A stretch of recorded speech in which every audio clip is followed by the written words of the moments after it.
ആ ഈ രേണു സുധി ബിഗ് ബോസിൽ പോയതിൽ എനിക്കും അതുലിനും മാത്രമാണ് അസൂയുള്ളൂ. ബാക്കി ആർക്കും ഇല്ല. ഭയങ്കര അസൂയ കേട്ടോ. എനിക്ക് എന്തിനാടോ അസൂയപ്പെടുന്നത്? പുള്ളിക്കാരി പുറത്ത് കാണിക്കുന്ന നുണകള്, പേക്കുത്തുകള് അകത്ത് 10-60 ക്യാമറകളിൽ കണ്ട് വെളിയിൽ വരുന്നത് കാണാൻ ഞാനും കാത്തിരിക്കുകയായിരുന്നു. സത്യസന്ധമായിട്ട് പറയണേ, എനിക്ക് ഭയങ്കര സന്തോഷമായി. അതിൽ ഇന്നലെ നടന്ന കുറച്ച് കാര്യങ്ങൾ ഞാൻ പറയുവാണ്. ഹായ് ഗൈസ്, നമസ്കാരം. Welcome to my Bigg Boss YouTube video. അപ്പം എനിക്ക് തോന്നുന്നു ചിലപ്പോൾ നിങ്ങളെല്ലാവരും ഈ വീഡിയോ കണ്ടിട്ടുണ്ടാവും. പഠിക്കാനായിട്ടു പണിയൊക്കെ കഴിഞ്ഞ് വന്ന് ഞാൻ സ്വസ്ഥമായി എടുക്കുന്നൊരു വീഡിയോ ആണിത്. അപ്പോൾ അറിയാലോ, നമ്മളുടെ ദയാച്ചു എനിക്ക് നമ്മളെ ഒരു തവണ ബിഗ് ബോസിൽ പോയതാണ്. ബിഗ് ബോസിൽ നിന്ന് കരഞ്ഞും മെഴുകിയൊക്കെ പുറത്ത് വന്നിരിക്കുകയാണ്. അപ്പോൾ ദയും നമ്മളുടെ രേഷ്മ തങ്കച്ചൻ അല്ലെങ്കിൽ രേണു സുധിയും വലിയ നല്ല ടേംസിലല്ല. അതുകൊണ്ട് തന്നെ ദയയുടെ മെയിൻ ഫോക്കസ് ഇപ്പോഴുള്ള കണ്ടസ്റ്റൻസിൽ പോവുക എന്തായാലും ആർക്കായിരിക്കും? നമ്മളുടെ രേണു സുധി തന്നെയായിരിക്കും. അങ്ങനെ ദയ രേണു സുധിയുടെ കയ്യിൽ നിന്ന് കണ്ട ഒരു സാധനം ഭയങ്കര എക്സ്ക്ലൂസീവായിട്ട് ഇന്ന് സോഷ്യൽ മീഡിയയിൽ ഭയങ്കര ഡിസ്കഷൻ നടക്കുന്നുണ്ട്. ഒരുപാട് നെഗറ്റീവ് കമൻസും വന്നിട്ടുണ്ട്. അപ്പം അത് പറയാൻ വേണ്ടിയിട്ടാണ് നമ്മൾ ഇന്നത്തെ വീഡിയോ. സംഭവം എന്താണെന്ന് വെച്ചാൽ ഇത്രയേ ഉള്ളൂ. എന്താണ്, അടുക്കളയിൽ പോയിട്ട് തുപ്പി. ഇപ്പം നിങ്ങൾ ഇതിന് ചില ആൾക്കാർ പറയും അടുക്കളയിൽ തുപ്പുന്നതിന് എന്തോ, അത് നിങ്ങളുടെ സംസ്കാരം ഉണ്ടോ? അടുക്കള എന്നൊക്കെ പറഞ്ഞിട്ടുണ്ടെങ്കിൽ അതിന് അതിൻ്റെതായ ഒരു പവിത്രത ഉണ്ട്. അവിടെ പോയിട്ട് അതും ഒരു സോഷ്യൽ മീഡിയയിൽ അല്ലെങ്കിൽ 24 മണിക്കൂർ ലൈവായി പോയിക്കൊണ്ടിരിക്കുന്ന ജനങ്ങൾ കാണുന്ന ഒരു പ്രോഗ്രാമിൽ അടുക്കളയിൽ പോയിട്ട് ബാസ്ക്കറ്റ് കൊണ്ടുപോയി തുപ്പുക എന്ന് പറയുന്നത് നമുക്ക് സമ്മതിക്കാൻ പറ്റില്ല. പക്ഷേ രേണു സുധീൻ്റെ അന്തം ഫാൻസ് ഇതും സമ്മതിക്കും. കാരണം ഞാനിപ്പോൾ റീസെൻ്റ്ലി ഇട്ടിട്ടുള്ള ഒരു 3-4 വീഡിയോൻ്റെ താഴെ എനിക്ക് വന്ന കമൻറ്റ് കണ്ടാൽ തന്നെ അറിയാം, നല്ല രീതിയിൽ PR ടീം ഇതിനു വേണ്ടി വർക്ക് ചെയ്യുന്നുണ്ട്. അപ്പോൾ നമുക്ക് ആദ്യം ദയാച്ചു പറയുന്ന ഫുൾ കാര്യം എന്താണെന്ന് നോക്കാം. രേണു സുധി കിച്ചണിൽ പോയി കാർക്കിച്ച് തുപ്പി. ആഹാ, ഏത് സ്ഥലം കിട്ടിയാലും കാർക്കിച്ച് തുപ്പും. പ്രത്യേകിച്ച് കിച്ചണിലാണ് എല്ലാവരും പോയി തുപ്പേണ്ടത്. എല്ലാവരും മനസ്സിലാക്കണേ. തുപ്പല് പുള്ളിക്കാരത്തേക്ക് തുപ്പല് ഇടയ്ക്കിടയ്ക്ക് വരുന്നുണ്ടെന്നുള്ളത് എല്ലാ ഇന്റർവ്യൂവിലും ഇങ്ങനെ കാണിക്കുന്നത് കാണുമ്പോഴേ ഞാൻ മനസ്സിൽ കണക്കുകൂട്ടിയതാണ്. പിന്നെ എനിക്കറിയാവുന്ന കുറച്ച് സുഹൃത്ത് ഈ രേണുവിന്റെ ഉച്ച സുഹൃത്തുക്കളായതുകൊണ്ട് എന്നോട് പറഞ്ഞിട്ടുണ്ട്, ഈ പുള്ളിക്കാരത്തേക്ക് തുപ്പല് ഇങ്ങനെ തെറിക്കുന്നുണ്ടെന്നും സംസാരത്തിന്റെ ഇടയിൽ അതിങ്ങനെ തുടയ്ക്കുവാണെന്നുള്ളതും ഞാൻ അറിഞ്ഞ കാര്യമാണ്. പക്ഷെ ഞാൻ അത് പറഞ്ഞു. ഇതാണ് സംഭവം. ഫസ്റ്റ് ആദ്യം തുടങ്ങിയത് തന്നെ, പിന്നെ നിങ്ങളെല്ലാവരും മനസ്സിലാക്കേണ്ട കാര്യം, നമ്മുടെ രേണു സുധി ഇതെല്ലാം ചെയ്യുന്നത് സുധിയേട്ടന് വേണ്ടിയിട്ടാണ്. അപ്പോൾ സുധിയേട്ടന് വേണ്ടിയിട്ടായിരിക്കും ചിലപ്പോൾ അടുക്കളയിലും പോയി തുപ്പിയിട്ടുണ്ടാവുക. എന്തായാലും ബിഗ് ബോസ് തുടങ്ങി ഫസ്റ്റ് ഡേ അല്ലെങ്കിൽ അതിൻ്റെ എൻട്രിയിൽ തന്നെ തുടങ്ങിയപ്പോഴേ ഞാൻ പറഞ്ഞു രേണു സുധി ഏകദേശം തീരുമാനിച്ചാണ്. സെക്കൻഡ് ഡേ തന്നെ ഉണ്ടാക്കാൻ പറ്റുന്ന രീതിയിലുള്ള വലിയൊരു കോൺട്രവേഴ്സി ഉണ്ടാക്കിയിട്ടുണ്ട്. കഴിഞ്ഞ തവണ നിങ്ങൾ ശ്രദ്ധിച്ചിട്ടുണ്ടെങ്കിൽ അറിയാം, ജാസ്മിൻ തുമ്മിയിട്ട് ചായ ഉണ്ടാക്കിയതിനും ഇങ്ങനത്തെ കാര്യങ്ങളൊക്കെ ലാലേട്ടൻ കറക്റ്റായിട്ട് എടുത്ത് പിറ്റേ ദിവസം വന്ന് ആ വീക്കെൻഡിൽ വരുന്ന സമയത്ത് സംസാരിച്ചിട്ടുണ്ട്. അതുപോലെ സംസാരിക്കേണ്ട ഒരു കാര്യം തന്നെയാണ് ഈ അടുക്കളയിൽ കയറി തുപ്പുന്ന ഒരു സാധനം. കാരണം എത്രയോ ആൾക്കാരെ കാണുന്ന ഒരു പരിപാടിയാണ്. അതിൽ പ്രായ വ്യത്യാസങ്ങളൊന്നുമില്ല. എനിക്ക് തോന്നുന്നു ഇപ്പോൾ യൂട്യൂബിലാണെങ്കിലും നമ്മളുടെ ഇൻസ്റ്റഗ്രാമിലാണെങ്കിലും എവിടെ തുറന്നാലും ബിഗ് ബോസ് അപ്ഡേറ്റ് മാത്രമേ ഉള്ളൂ. അപ്പോൾ ഇത് ജനങ്ങളോട് കൺവേ ചെയ്യുന്ന ഒരു നെഗറ്റീവ് മെസ്സേജ് ആയതുകൊണ്ട് തന്നെ എന്തായാലും ഇതിനെപ്പറ്റി എന്ത് ചെയ്യണം, എടുത്ത് സംസാരിക്കുക തന്നെ ചെയ്യണം. ഇല്ല എന്നുള്ളൂ. പക്ഷെ എനിക്ക് ഇപ്പൊ പറയണമെന്ന് തോന്നി. കാരണം എന്ന് വെച്ചാല് കിച്ചണിൽ പോയിട്ട് രാവിലെ തന്നെ ആരും കണ്ടിട്ടില്ല. പക്ഷെ ക്യാമറ കണ്ടു, ലൈവ് കണ്ടവരും കണ്ടു. എത്ര പേരത് കണ്ടു എന്നറിയില്ല, ഞാൻ കണ്ടിട്ടുണ്ട്. ഇനി അത് ലാലേട്ടൻ വന്ന് ചോദ്യം ചോദിക്കുമെന്ന് എനിക്കറിയില്ല. കാരണം എന്താണെന്ന് വെച്ചാല് ഒരു കിച്ചൺ എന്ന് പറയുന്നത് ഒരു അന്നം തരുന്ന, അല്ലെങ്കിൽ നമ്മൾ അത്രയും ദൈവത്തിന് തുല്യം കണക്കാക്കുന്ന ഒരു സ്ഥലമാണ് ഈ കിച്ചൺ എന്ന് പറയുന്നത്. അവിടെയാണ് നമുക്ക് വിശപ്പിന് ഒരു നേരം ആഹാരം ഉണ്ടാക്കേണ്ടത്. അവിടെ കായ്കറികൾ അരിയ അങ്ങനത്തെ വേസ്റ്റുകളൊക്കെ ഇടാൻ വേണ്ടിയിട്ട് ഒരു വേസ്റ്റ് ബോക്സ് വെച്ചിട്ടുണ്ടോ. അതിൽ കാർക്കിച്ച് തുപ്പ എന്ന് പറഞ്ഞാൽ ഇത്രയും നീചമായിട്ടുള്ള, ഇത്രയും വൃത്തിയില്ലാത്ത ഒരു ആൾക്കാരെ ഞാൻ കണ്ടില്ല. അട്ടയെ പിടിച്ച മെത്തി കിടത്തിയാൽ കിടക്കുവോ? അത് അട്ടക്കുളത്തിലേ പറ്റത്തുള്ളൂ. അപ്പൊ അതിന്റെ സ്വഭാവം അത് കാണിക്കും. അപ്പൊ ഈ ബിഗ് ബോസിൽ നടക്കുന്ന ഒരു റിയാലിറ്റി എന്താന്ന് വെച്ചിട്ടുണ്ടെങ്കിൽ ഇത് ഫുള്ള് ക്യാമറയുടെ ചുറ്റും പോയിക്കൊണ്ടിരിക്കുക എന്നുള്ള കാര്യം കുറെ ആൾക്കാർ മറന്നു.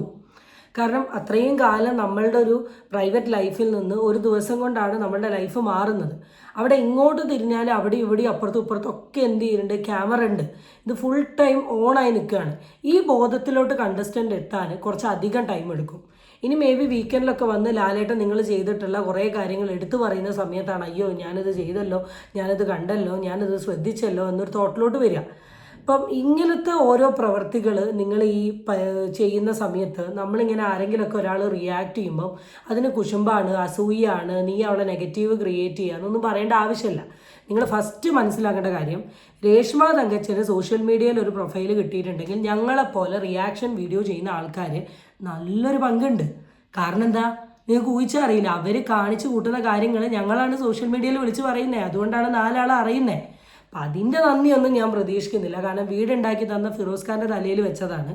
അപ്പം അതുകൊണ്ട് തന്നെ അതൊന്നും പറയുന്നില്ല. അപ്പം ഇതിന് അസൂയൻ്റെ കുശുമ്പിൻ്റെ പുറത്താന്ന് പറയുന്നത് അടുക്കളയെ തുപ്പുന്നത് നമ്മുടെ സംസ്കാരമല്ല. അതുകൊണ്ട് തന്നെ നമ്മൾ അങ്ങനെ പറയും.